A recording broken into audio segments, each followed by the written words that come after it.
భారతదేశంలో ప్రజాస్వామ్యం కాలరాసిపోయింది, నాశనం అయిపోతుంది అంటూ అమెరికాకు లేకపోతే ఇతర దేశాలకు ఇక్కడి నుంచి నివేదికలు పంపించేటటువంటి వెర్రిమొర్రి సంస్థలు వాళ్ళు ఇక్కడ కూడా విచ్చలవిడిగానే మాట్లాడతారు. నరేంద్ర మోడీ అట్టయిపోయాడు ఇట్టయిపోయాడు అంటారు, వ్యక్తిత్వ హననం చేస్తారు, భారత్ నాశనం అయిపోయింది అంటారు.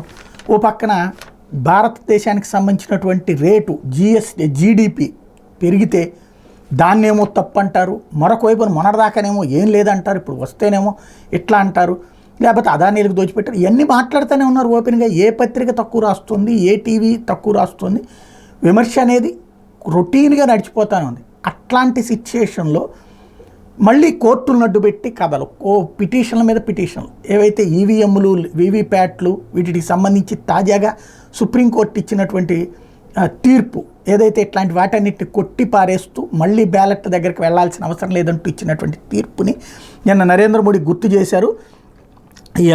ఈవీఎంలు వీవీప్యాట్ల స్లిప్పుల విషయంలో సుప్రీంకోర్టు తీర్పు ప్రతిపక్షాల గట్టి చెంపదెబ్బ అని గుర్తు చేశారు. ప్రజాస్వామ్య ప్రక్రియ అనేటువంటి దాన్ని గౌరవించాలి ప్రతి ఒక్కళ్ళు కూడా. ఏదో ఒక వ్యవస్థలను అడ్డుపెట్టి ఆడేటటువంటి నాటకాలకి చెక్ పెట్టింది సుప్రీంకోర్టు అని గుర్తు చేశారు.